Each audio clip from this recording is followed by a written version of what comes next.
Hello and welcome to Breakthroughs with Bree, where we are discussing all the topics that create extraordinary breakthroughs in our personal and spiritual development journeys.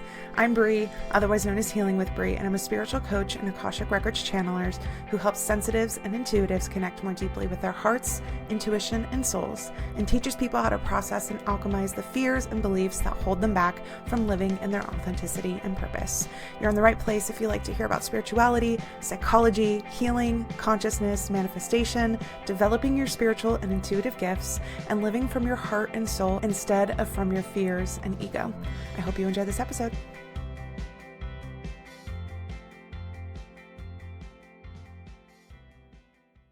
Hello, everyone, and welcome back to Breakthroughs with Bree. Today is a very exciting episode. It's an inspired episode, which I'm coming to find are some of my best ones. Like where there's something that happens in like my life around me or with my clients or whatever. And there's something in me that's like, ooh, I feel like there's a lot the guides want to say that I want to say about this topic.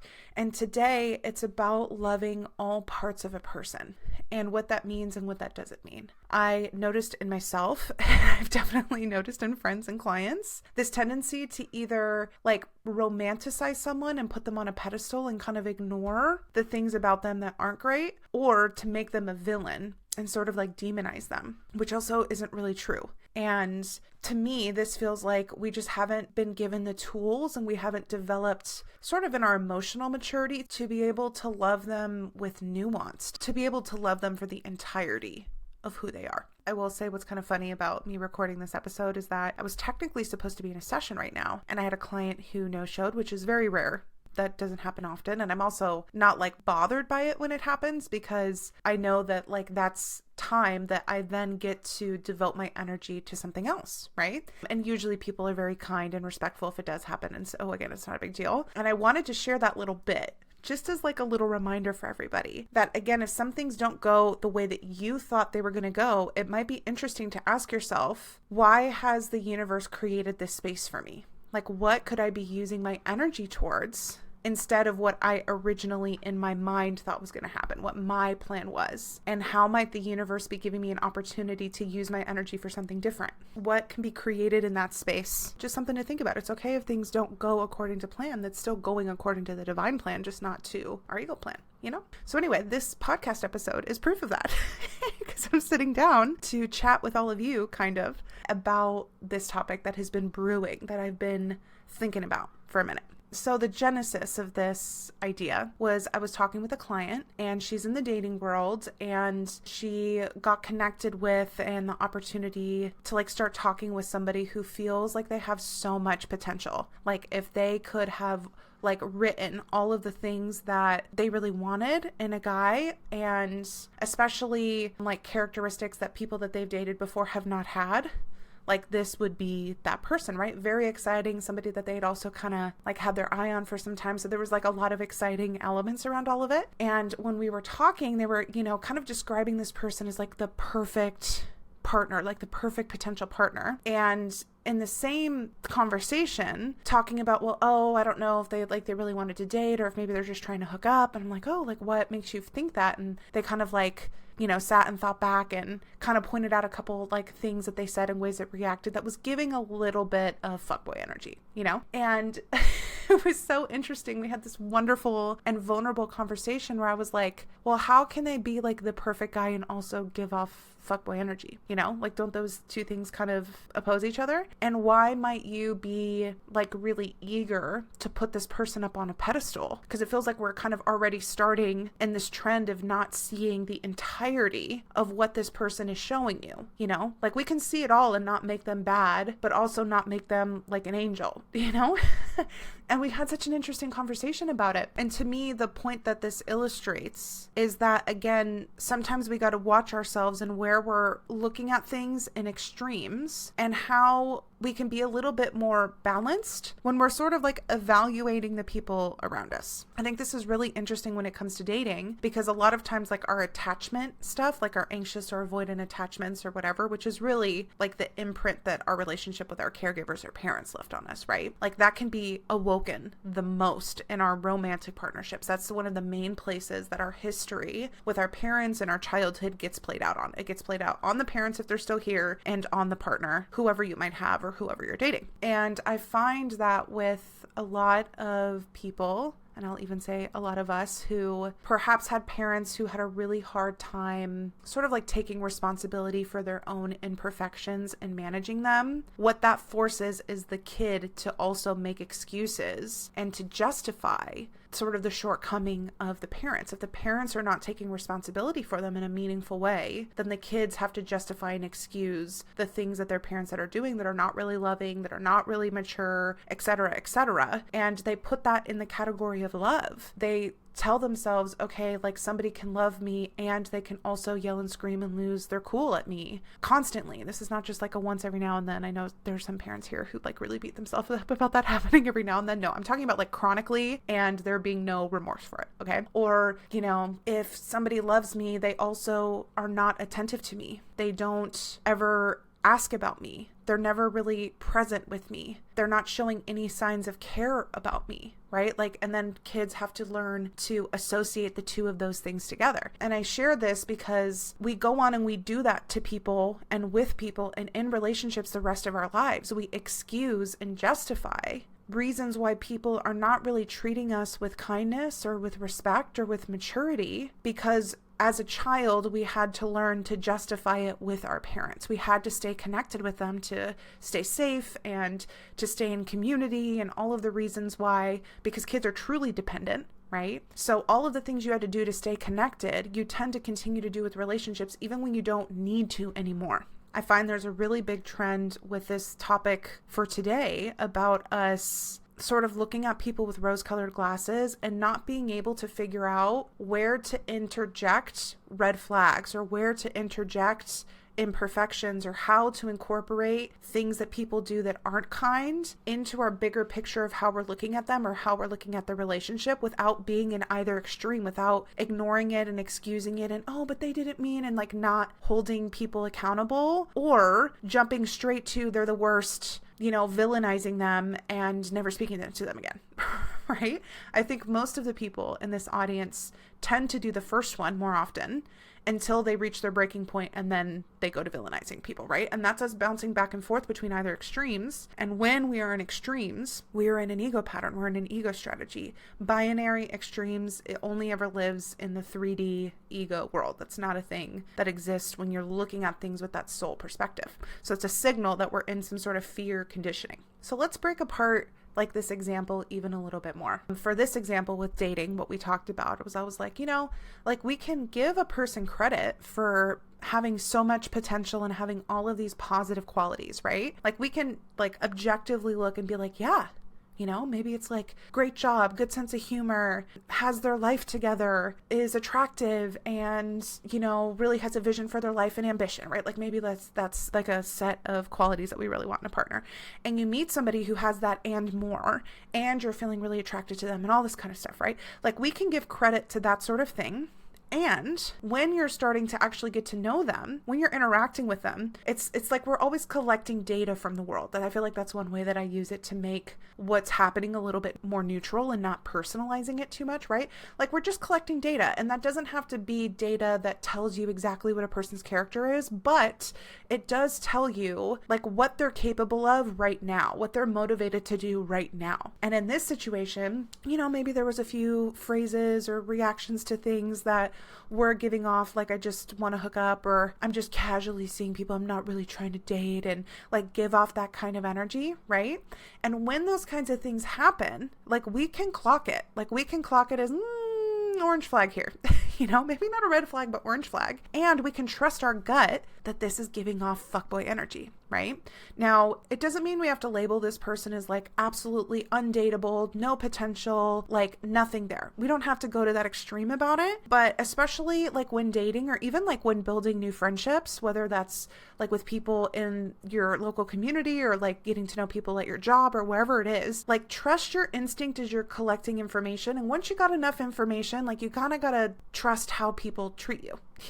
So in this case, we were talking about like, okay, like maybe it's one of those things where you keep seeing how it goes. Again, you can acknowledge that there's a lot of exciting, positive things, but you can also acknowledge and leave in the picture here that there are some orange flags and act accordingly. Because to jump like totally into a relationship that's just started, that's not really healthy either. Like being able to let emotional intimacy build slowly, to let trust build slowly, to let vulnerability build slowly is actually a sign of emotional maturity. Like going straight in and sort of like trauma dumping or immediately talking about your deepest, darkest fears and immediately like, oh my God, this isn't the person I'm going to marry. That's not always a sign of like the healthiest relationship bonds, right? So letting things kind of happen a little bit slowly here and slowly there. And that doesn't mean that you might not develop feelings, but letting it go at like a steady incline as opposed to it just like jumping straight up.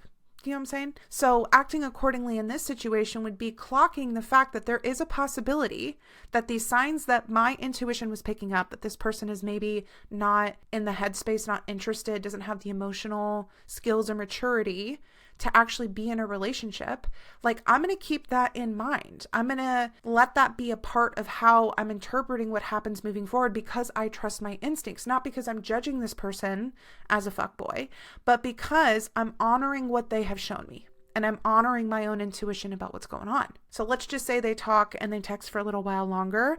And let's just say after their first date, like things really turn around. And this person does show a lot of initiation and interest in building an actual relationship, an actual friendship, whether there's physical intimacy or not, right? And they're trying to make efforts to go on dates or to really build towards something that has more substance. And there's no more signs of any of that kind of fuckboy energy.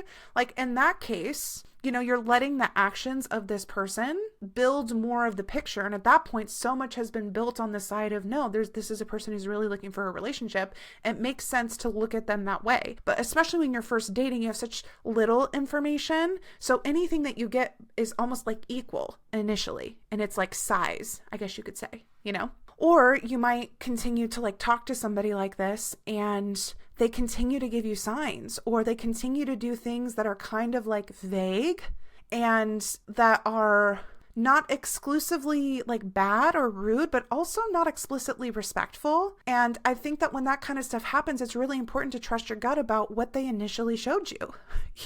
Like if they initially showed you, they're kind of wishy-washy. And if you're really trying to hold the vibration that like your energy is valuable and that you only want to invest in relationships that are really supportive and healthy and loving, then that might be enough information at that point to say like, this isn't the time for this relationship at the very least. And maybe not even my person, right? And to say, hey, I'm interested in somebody who's actually trying to build a relationship and it feels like maybe you're just not there. So like, thanks, we're on good terms, but like, let's just leave it, to do something like that. So that's an example of like when dating, how you can hold like the nuance of a person without jumping to romanticizing them and putting them on a pedestal or villainizing them and completely writing them off, right?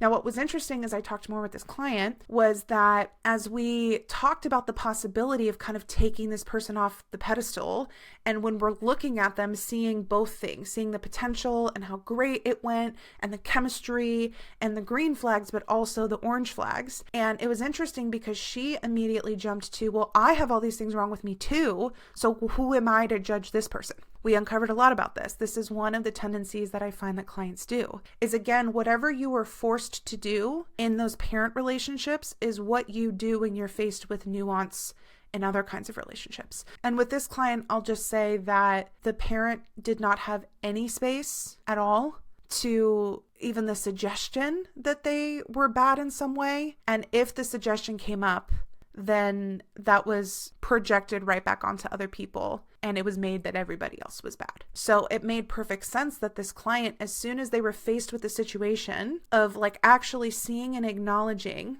that somebody has something that's maybe like an imperfection or maybe a mistake or maybe done something not nice, that they could not hold that truth, like even in their nervous system, without immediately going and self-shaming and self-judging themselves, because that was the pattern that happened in childhood. The parent would criticize and shame the child, would beat them down to feel smaller at the suggestion that they were not perfect or that they did not have good intentions, right? And this is a really hard cycle to come out of as an adult, because again, you immediately go to make yourself small when you're literally just trying to hold the energy of like, my space is valuable and I'm just trying to find other healthy people. And in order to find healthy people, we have to be able to see in non-judgment and simply in observation when people's actions or their words or their intentions are not coming from love, when they're not coming from a healthy or mature place.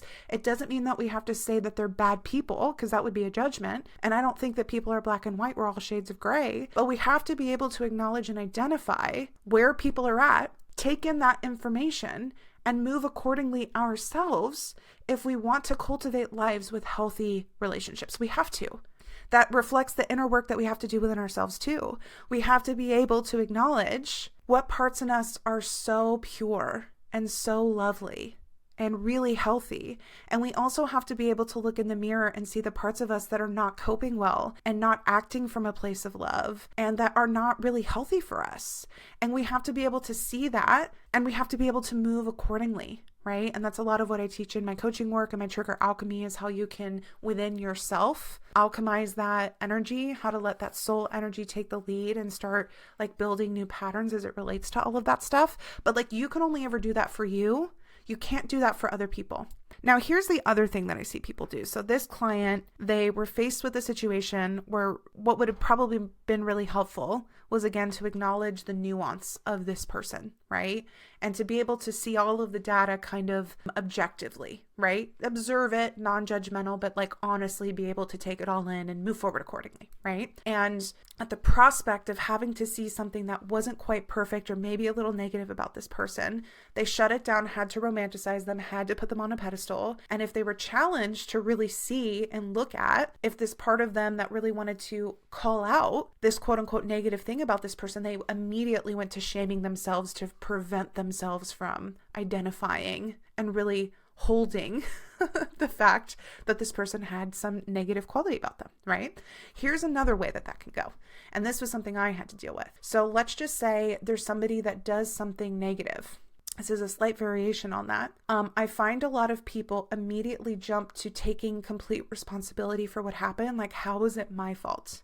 What did I do wrong? And what do I need to do to fix it? I find that this happens with caregivers who don't have the emotional maturity or capacity to like actually do the emotional labor to resolve conflicts or to sort of like manage their own, I guess you could say, sort of like negative aspects. Like, they don't do the emotional labor for that. They can't, they won't, they're not interested. It doesn't really matter why, but they wouldn't, right?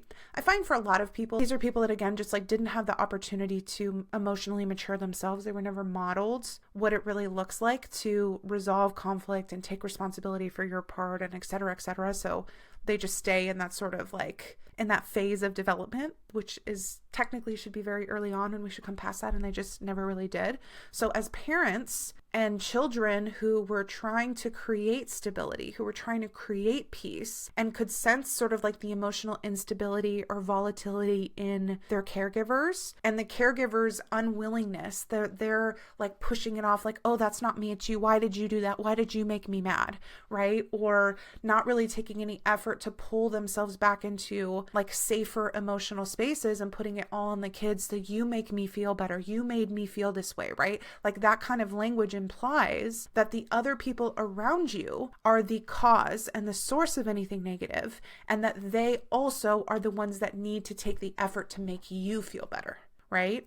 And that kind of is a little bit of a victim energy in all of that. And again, I say this with a lot of compassion because that signals a lot about their upbringing themselves. But like talking about the children in those situations, they tend to take on this role of one, hypervigilance for other people's reactions to things, and usually a lot of anxiety about that, like an anxious attachment sort of thing. And as soon, like the first thing they think when there is some sort of interaction that goes a little funky or goes negatively, they start harping on themselves as what was the thing that I did that made this all go sideways? And what are the 1.5 million ways that I need to be making some sort of emotional labor for this to go back on track, right? The whole equation for how this got to the place that it is and how a better only has to do with what their part is, right? It's completely missing.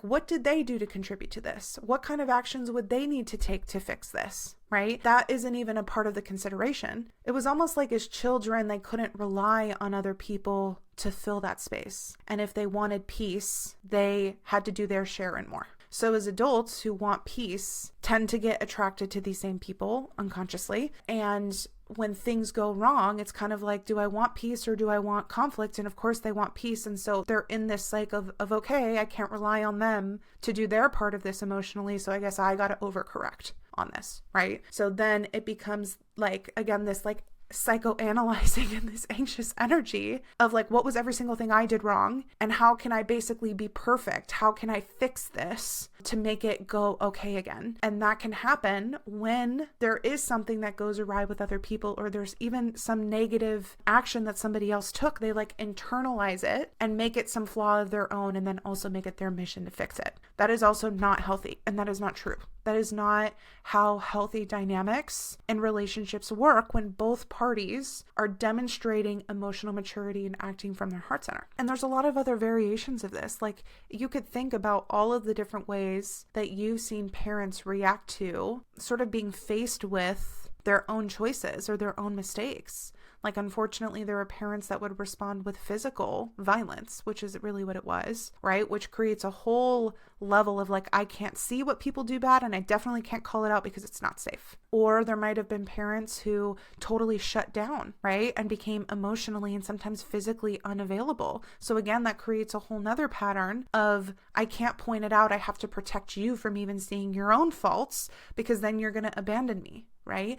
There's so many different ways that we learn from our caregivers this pattern of what happens in relationships when somebody else demonstrates some sort of fault or imperfection. That really, as adults, leads us to not being able to hold nuance and not being able to approach a situation where somebody that we're in a relationship with, whatever kind of relationship, or we want to have a relationship with, we're not able to incorporate that into how we look at the situation and into how we act in a healthy way. Let's talk about this for more close relationships. We just talked about it for dating. It's very similar for how we might do it for really close friends or maybe family members. So let's talk about the family members next. What's really interesting about the family is that there is this cultural conditioning that we have to maintain family relationships no matter what. I also think that there's a little bit of a soul element to this because I do think that for many, not everybody, but for many people, they choose their family for a reason, and there is a desire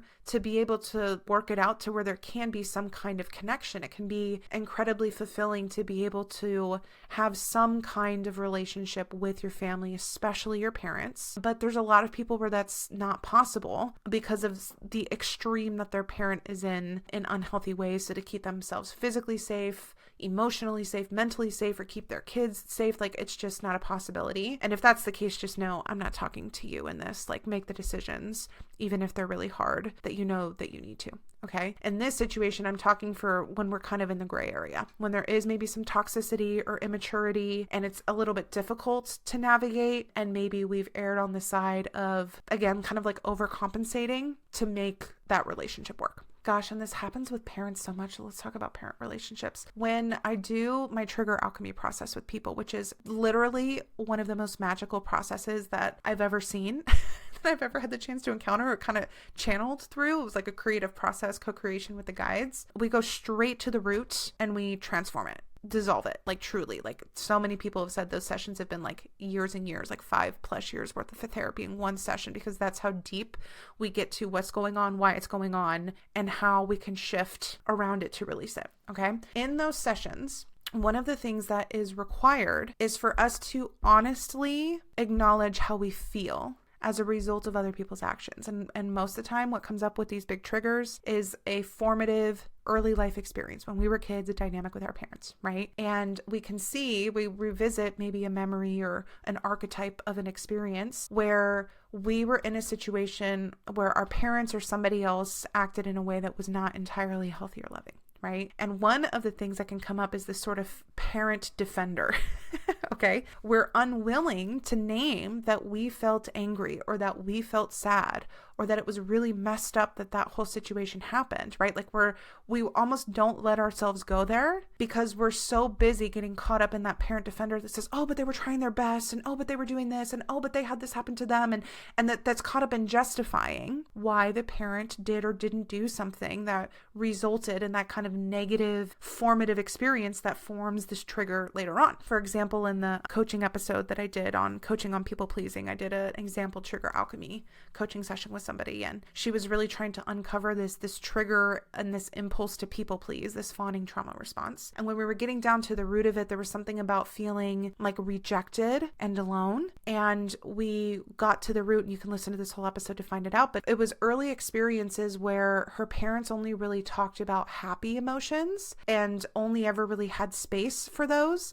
And they themselves never talked about when they felt sad or when they felt anxious or whatever. And so the child learned to pick up in the situation, oh, that's something that we don't talk about. Oh, that's not something that other people feel. Then why do I feel this? Oh, this must be bad. This must be one of those things that if I talk about it, people won't connect with me. They won't want to be friends with me. They won't love me, right? And then a domino effects of things happen where we mask and we don't show all parts of ourselves, and we just give people what we think they want to see, and et cetera, et cetera, et cetera. And in that moment, part of what needed to be acknowledged to heal that was that my parents could have done something different. They really could. What would have been most wise and loving in that situation was to teach their child, this newbie to the human world, not only how to connect with people on happy emotions, but also what to do with quote unquote negative emotions. That's something that children need to be taught.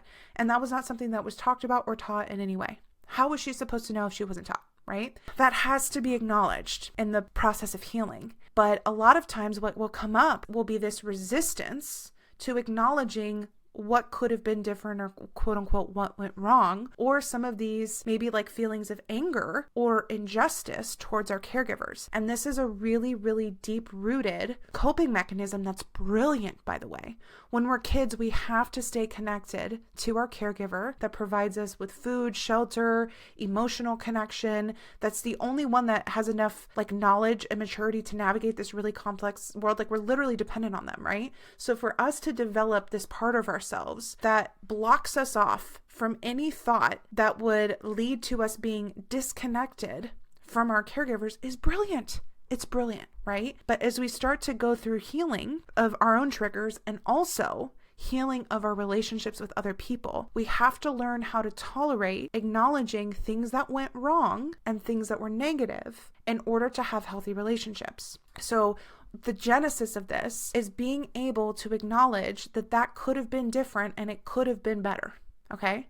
You'll notice that I'm not saying that they were bad. I'm not making a character judgment here, and that's one really big tip when it comes to conflict resolution and for this topic in general. The information we're gathering, the data that we're gathering when we're objectively looking at a situation, it does not mean that they are black and white, good or bad.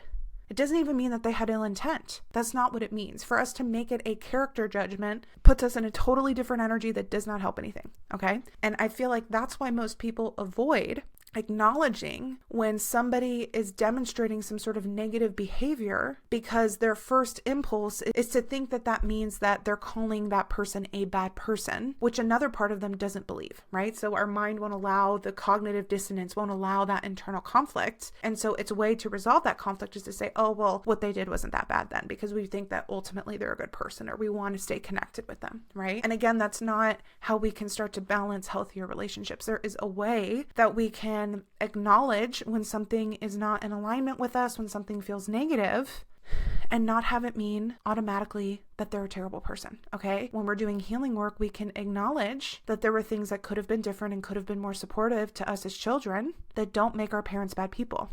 It doesn't even mean that they didn't love us, right? In some cases, parents do make choices that are awful, right? In a lot of cases, it's them trying their best and doing better than their parents did before them and just not knowing to do better, right? But we still have to acknowledge where the mark was missed if we want to be able to hit the mark ourselves, if we want to do our reparenting, if we want to be able to love and support ourselves, if we want to be able to meet our own needs and create lives of health and joy and love that we want, we have to learn how to hit the mark. And in order to learn how to hit the mark, we got to learn how it was missed and how that affected how we thought about ourselves in the world, right? It's so this process of being able to identify the negative and hold it in the big picture of all of the positive too, to hold the nuance is critical if we're wanting to develop relationally, emotionally, and spiritually. So bringing it back around to parents, let's just say that you have parents who are kind of negative and maybe like gossip about people a lot. Okay. I found that's like a big trend about the way they learned to connect with people was kind of gossiping and complaining about everything, right? But let's just say that you're on your journey and you're noticing that what makes you feel most joyful and like you're acting out of love is when you're speaking really kindly about people and you're seeing the best in people. And when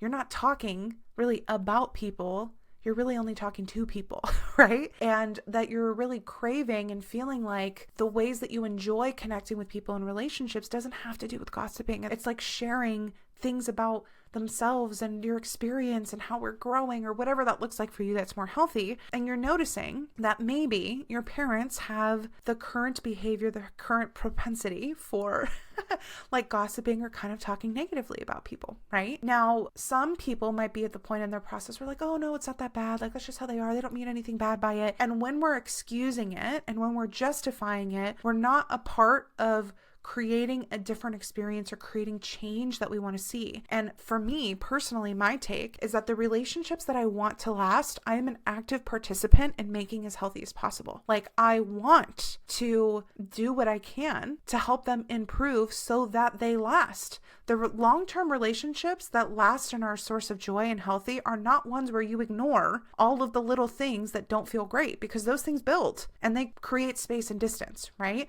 So I can consider it like a literal sign of my love, a sign of my commitment, a sign of my desire for this relationship to last when I'm fairly evaluating what's feeling out of alignment or negative and making an effort to patch that up, resolve it, create adjustments, of course, if the other person is willing to do it with it. So in this case with parents, right, like you might find yourself not really wanting to spend as much time around them, or conversations being kind of awkward because you're always trying to change the conversation because you know for yourself what's most healthy is not talking negatively, not gossiping, right? So instead of justifying because you think that that's loving, here's an alternative. You could say to yourself, I know that my parents really have the best intent, and maybe this is them trying to create conversation, which is really trying to create connection with me. They want to be connected. They want to have more things that we can converse on, or maybe this is even them trying to share their experience, you know? And this doesn't feel very heart-centered, and this doesn't feel positive, and this doesn't feel good to be around. And I'm leaning away kind of like energetically and maybe also physically from people who are using their energy for this kind of thing. And I don't want to have that kind of energy with my parents, right? So now we're starting to, again, like take in all the data as we're looking at the picture here. We're not making them bad people. We're not making a character judgment. We're not like over dramatizing it, but we're also not minimizing it, right? And then at that point, that gives you the opportunity to either, like, if you wanted to continue and collect more data and kind of try more things to see what's really going on, you could, or you might have enough information and really trust yourself to be like, okay, what could I do to help resolve this? And this is where some really good conflict resolution skills come in. Might do a whole other episode on conflict resolution, to be honest, but then that gives you the opportunity to like take action. Maybe it's having a conversation with them and telling them, hey, sometimes our conversations are a little awkward and I've been thinking about it. And I think it's because like I noticed that, you know, sometimes you really like to talk about what's going on with other people, or, you know, you really share a lot of frustrations that you have. And, you know, something in my life that I've noticed helps me feel a lot better is when I use my energy to focus on things that are really positive and talk about that with people, or it's not feeling like good for me and my mental health to like talk about other people and their situations. For me, it just doesn't feel as positive. And so I'm really trying to make an effort in that direction, but I also want to be connected with you. I want to talk to you. I want to have nice conversations. So, you know, how would you feel about us maybe, you know, trying to, when we're talking, talk about positive things, like share good things that are happening, share things that you're excited about. Or like maybe we can talk about more neutral topics that aren't like what's going on with other people, right? Like it gives you the opportunity to make some action to actually move towards what you want, as opposed to like ignoring the bad things. And I'm even getting an example now with like people that we follow on social media, like parasocial relationships, which is like relationships with people that we kind of know but we don't actually know, are very interesting. And I feel like this kind of all or nothing happens a lot with these parasocial relationships with these celebrities as well. Like we really like to think of them as they present and as the parts of them that we really like. And as soon as something is shown that is a little bit alarming or negative, we can kind of have this tendency to then villainize them or then be really angry with them because all of a sudden they're more nuanced and not perfect like we thought they were. And just so you know, I do believe that if you get information, if you get new data that is genuinely out of alignment with your values and you're like, nope, I've now learned that we're just not really on the same page as people, it's totally fine to unfollow, be like, nah, not my vibe, right? But like we also got to do that in real life too. If we are building a relationship with somebody or even friends we've had for a long time, like people grow or they kind of keep moving in the direction that they were moving. And we're learning new things about ourselves and other people all the time. Like if you get to a place where what you're learning about people from their actions is that they don't have the skills to communicate their feelings in a mature way. They don't take action to actually resolve things in a mature way. That they are not being introspective enough for themselves to actually care and have space for you, right? Like if you're starting to learn these things about people and that's not in alignment with what you want people in your life to look like, if that's not in alignment with your values, it's okay to let the space grow, to take a step back and keep moving towards people that do, because you're never going to be able to have those sort of like long-term relationships, those aligned relationships, if you're not able to honestly acknowledge the nuance of people and sort of fairly be able to move forward. Is this nuance of this kind of like orange flag stuff, is this something that I could have a conversation with them about and that there could be some conflict resolution about? Or is either the situation or the person or the history with them show me that conflict resolution conversation doesn't make sense, and what makes more sense is just to move on. Like we have to be able to do that kind of thing. And this is really hard if we grew up in homes where this was not modeled, or we were explicitly told that the most loving thing to do is to justify or ignore when people say they love us, but they're doing something that's not loving. Okay? Because that happens a lot. Like we hear all the time, but I love you so much, from like parents who are doing things that are actually not loving. And that, like, what a mind trip for kids trying to figure out, like, what does healthy relationships look like? What do people who love me really treat me? And to have parents who, again, themselves just don't have the maturity or the skills to be able to own their own stuff, insisting, oh, but I love you. Oh, I'm doing this for you, but I love you. Like, that's a really confusing thing. So I just wanted to do an episode talking about how we can start to, like, really honestly acknowledge the nuance of people, the good, bad, and the ugly. It's not loving to only look at the best in somebody. It's not loving to not be able to see and fully sort of accept who they are. And accepting who they are does not mean that you stay in their life, you stay engaged with them, but it's like coming to terms with just who they are, right? It's not loving to only see the negative in somebody because that's what you felt like you had to do in order to finally hold a boundary, or in order to walk away. You had to make them a villain, because if they weren't a villain, then you would be sucked into that opposite coping strategy of empathizing too much and never standing up for yourself, right? Like we got to come in the middle here. We have to be able to, I think when we get to a higher level of emotional and spiritual maturity, which also is shown in our emotional maturity, to be able to have empathy and to sort of see the truth of what's going on, and to still be able to act in the best interest of yourself, keeping yourself healthy, because when you're keeping yourself healthy and happy, you're keeping everybody else healthy and happy too, right? Like I feel like it creates so much more peace when you don't have to let drama escalate to such a place, to its like worst place, to where somebody looks like a villain and like the worst has come out of them in order for you to finally walk away from something. Like that's not loving. Like, can we all be honest with ourselves and know that that is okay? Can we take action on our gut and not sort of gaslight ourselves when we feel like something's not right for us? And can we do so acknowledging the complexities and nuances of everybody? Do you know what I mean? And I feel like this happens a lot easier, again, when we've really started to address the complexities and nuances of us as individuals. Like, I can look at myself and I could look at times where I've been super judgmental, or maybe I've been really rigid and stubborn, or maybe I've been really snappy to people, right? And I can look back on that and be like, oh, that was not loving. That was not my most loving energy. It really wasn't. And I don't have to make her the villain. Like, she's not a terrible person, this version of myself who did that. And when I start to do more self-work, I actually become a lot more wise. Like, gosh, like I was really dysregulated, or I was really overwhelmed, or I was really hurting and I didn't know how to advocate for myself. I didn't know how to meet my own needs. I was really scared. I was in scarcity mindset, right? Like, I can see that there was so much more going on, and that the core of that was still pure. It was still good. Like, my goodness is not tainted by ways that I was not acting nicely. And I can acknowledge that I was not acting nicely. Like, I was not acting out of love. Like, that's not something I want to recreate. That's not something that I want to keep doing. And I can know that at the heart of that, I'm still good. That's the nuance we're talking about, right? That allows me to not make her an enemy and a villain. And that's really great for our parts work, for us integrating all parts of ourselves and loving all parts of ourselves, right? And there's that honesty that motivates me to, what do I need to do different in order to act in a loving way? And the swap for that in relationships is, instead of how can I act differently in order to be loving, it's what action do I need to take to keep moving towards loving relationships?